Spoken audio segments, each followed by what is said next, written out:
નમસ્કાર દર્શક મિત્રો, હું યોગેશ પટેલ લાઈવ ભરૂચ ન્યૂઝ ચેનલમાં આપનું સ્વાગત કરું છું. નિહાળી આજના સમાચાર. અંકલેશ્વરના ઉદ્યોગકારો AWMA ની CCA ની મંજૂરી નહીં મળતા તેને લઈને 30 માર્ચે ગાંધીનગર GPCB ઓફિસ બહાર ધરણા ઉપર બેસવાની જાહેરાત કરી છે.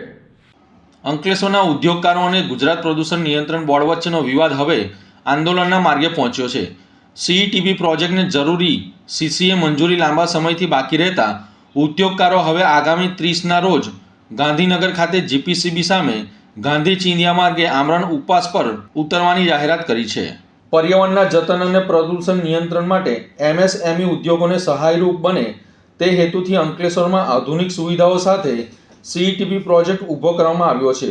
પરંતુ ઉદ્યોગકારોના આક્ષેપ મુજબ પ્રોજેક્ટ માટે જરૂરી CCA પરવાનગી મેળવવા છેલ્લા 1 વર્ષથી વધુ સમયની રજૂઆતો કરવા છતાં ગુજરાત પ્રદૂષણ નિયંત્રણ બોર્ડ દ્વારા મંજૂરી આપવામાં આવી નથી. આ મુદ્દે અંકલેશ્વર વેસ્ટ મેનેજમેન્ટ એસોસિએશન દ્વારા અનેકો વખત તંત્રનું ધ્યાન દોર્યું હોવા છતાં હકારાત્મક પ્રતિસાદ ન મળતા હવે ઉદ્યોગકારોએ આંદોલનનો માર્ગ અપનાવ્યો છે.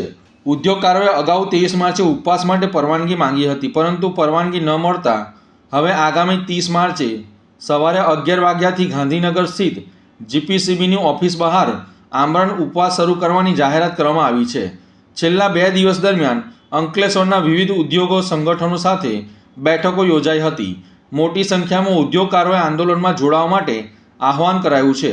આ મુદ્દે ગુજરાત પ્રદૂષણ નિયંત્રણ બોર્ડ તરફથી સત્તાવાર પ્રતિસાદ મળ્યો નથી. હવે તંત્ર અને ઉદ્યોગકારો વચ્ચે ચર્ચાથી ઉકેલ આવે છે કે આંદોલન વધુ ઉગ્ર બને છે તે પર સૌની નજર ટકી રહી છે. અંકલેશ્વરમાં 16 વર્ષીય સગીરા પર 33 વર્ષીય પરિણીત યુવાને વારંવાર દુષ્કર્મ આચરતા સગીરા ગર્ભવતી બનતા બાળકીને જન્મ આપતા ગુનો નોંધાયો છે.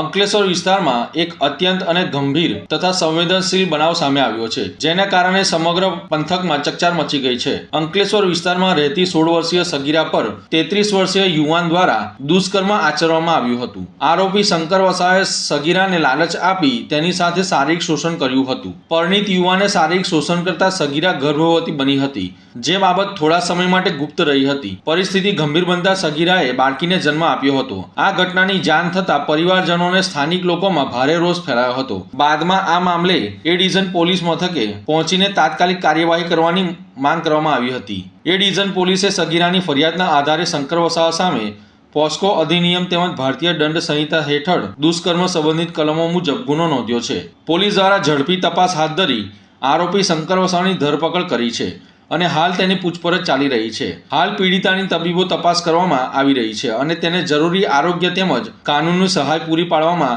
આવી રહી છે. સાથે બાળકીની પણ તબીબી દેખરેખ રાખવામાં આવી રહી છે. કેસની ગંભીરતાને ધ્યાનમાં રાખીને પોલીસ દ્વારા તમામ પુરાવાઓ એકત્રિત કરી પ્રક્રિયા ઝડપથી આગળ વધારવામાં આવી રહી છે. ભરૂચ SOG પોલીસે અંકલેશ્વરની કેનેરા બેંકના સિક્યુરિટી ગાર્ડની બંદૂક અને જીવતા કારતૂસ સાથે નોંધણી નહીં કરાવવા બદલ અટકાયત કરી છે. અંકલેશ્વરની SM મોટર્સ ચોકડી નજીક ભરૂચ SOG પોલીસે કેનેરા બેંક ખાતેથી હથિયારની નોંધણી નહીં કરાવનાર સિક્યુરિટી ગાર્ડની અટકાયત કરી બંદૂક અને 12 જીવતા કારતૂસ કબજે કરી ગુનો નોંધ્યો છે. અંકલેશ્વરની રાજપીપળા ચોકડી પાસે આવેલ સિલ્વર સિટી ખાતે રહેતા અને અંકલેશ્વરની SM મોટર્સ ચોકડી ઉપર કેનેરા બેંક ખાતે સિક્યુરિટી ગાર્ડ તરીકેની ફરજ બજાવતા હરપાલસિંહ પુટનસિંહ રાજાવત અનઅધિકૃત હથિયાર, પરવાના અને શસ્ત્ર રાખતા હોવાની બાતમી ભરૂચ SOG પોલીસને મળી હતી. મળેલી બાતમીના આધારે SOGએ સ્થળ પર પહોંચી તપાસ કરતા સિક્યુરિટી ગાર્ડ પંજાબ રાજ્યના હથિયાર પરવાનાના આધારે નોકરી કરતો હોવાનું માલુમ પડ્યું હતું. આ ગાર્ડે ભરૂચ જિલ્લા મેજિસ્ટ્રેટ કચેરીમાં નોંધણી નહીં કરાવી જાહેરનામાનો ભંગનો ગુનો નોંધી બંદૂક અને 12 જીવતા કારતૂસ કબજે કરી વધુ તપાસ હાથ ધરી છે. વાગરાના વૈયાલ ગામે અંડરગ્રાઉન્ડ પાઇપલાઇનમાં ભીષણ આગ લાગતા ધુમાડાના ગોટેગોટા દૂર દૂર સુધી જોવા મળ્યા હતા. વાગરા તાલુકાના વૈયાલ ગામ નજીક નહેર પાસે આજે એક મોટી આગની ઘટના બની હતી. અહીં જમીનમાં અંડરગ્રાઉન્ડ નાખવામાં આવેલી PUC પાઇપલાઇનમાં અચાનક ભીષણ આગ ફાટી નીકળી હતી.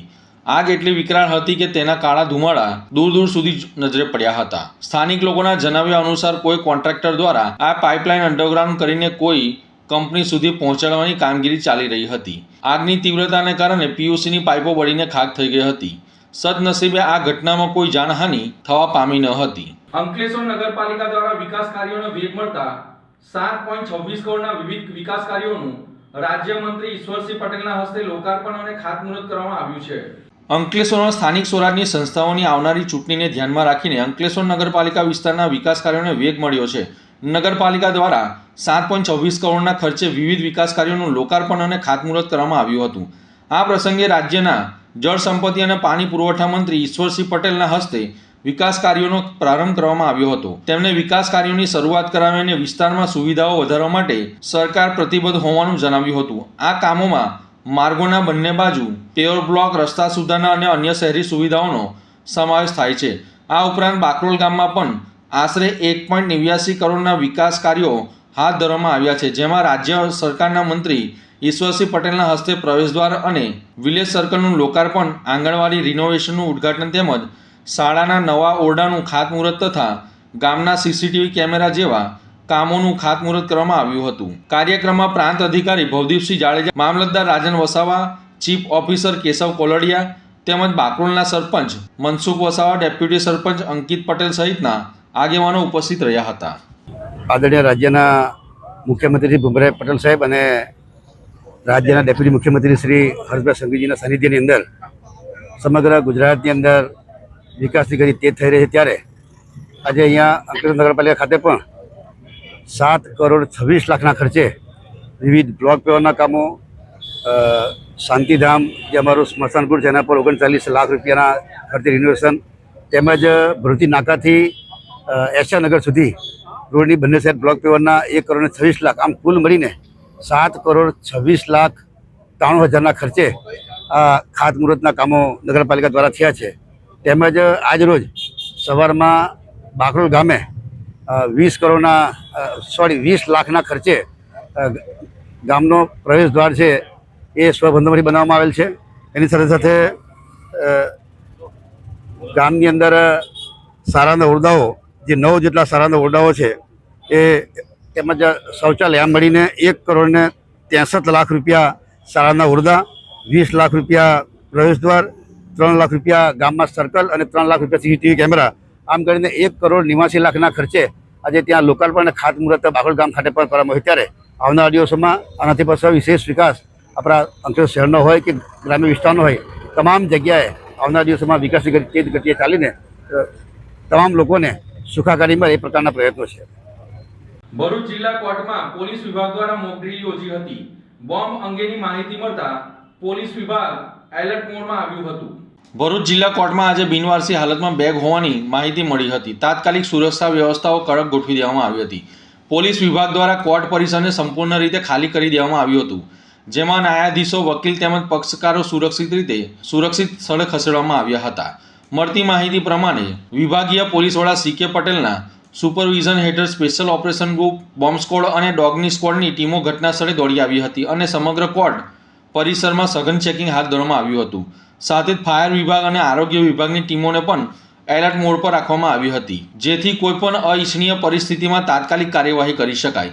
વિસ્તૃત તપાસ બાદ આખી કાર્યવાહી મોકડ્રીલ તરીકે જાહેર કરવામાં આવી હતી. આ મોકડ્રીલનો હેતુ કોર્ટમાં બોમ્બ અથવા અન્ય સંદિગ્ધ વસ્તુ મળી આવે ત્યારે કેવી રીતે ઝડપી અને સુરક્ષિત રીતે કાર્યવાહી કરવી તેની તૈયારી કરવાનું હતું. ઉલ્લેખનીય છે કે તાજેતરમાં કોર્ટને બોમ્બથી ઉડાવી દેવાની અનેક ધમકીઓ મળતા પોલીસ વિભાગ પણ સતર્ક બન્યું છે અને સુરક્ષા વ્યવસ્થાને મજબૂત બનાવવા માટે આવા રિહર્સલ કરવામાં આવી રહ્યા છે.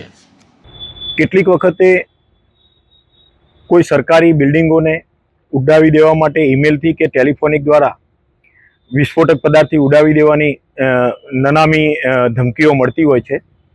તો આવા સમયે પોલીસ દ્વારા કઈ રીતે કાર્યવાહી કરવામાં આવે તે અંગે આજે ભરૂચ ડિસ્ટ્રિક્ટ કોર્ટ ખાતે એક મોક ડ્રીલનું આયોજન કરવામાં આવેલું હતું. આ મોક ડ્રીલમાં ભરૂચ જિલ્લા પોલીસની ભરૂચ શહેર એ ડિવિઝનની પોલીસ ટીમ, ભરૂચ જિલ્લા SOG પોલીસ ટીમ અને ભરૂચ જિલ્લાની BDSની ટીમ દ્વારા ભાગ લેવામાં આવેલો હતો.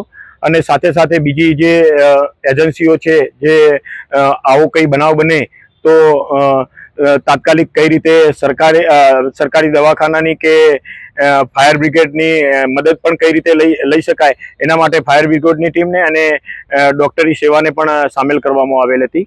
આ મોક ડ્રીલ દરમિયાન કોઈ પ્રજામાં કોઈ ભયનું વાતાવરણ ના ફેલાય, કોઈ અવ્યવસ્થા ના સર્જાય, એ માટે પોલીસે કઈ રીતે કામ કરવું એની એક ડ્રીલ કરવામાં આવેલી હતી, જે ડ્રીલ આજે એક સફળતાપૂર્વક ભરૂચ પોલીસ દ્વારા અને જે એમાં બીજી એજન્સીઓને જે સાથ સહકાર લેવાનો હોય છે એ તમામ એજન્સીઓ અને તમામ સિસ્ટમ દ્વારા એક સફળતાપૂર્વક આ ડ્રીલને પાર પાડવામાં આવેલી હતી. તો આ હતા આજના સમાચાર. નવી ઘટનાઓ સાથે ફરી મળીશું. ત્યાં સુધી જોતા રહો લાઈવ ભરૂચ ન્યૂઝ ચેનલ. નમસ્કાર.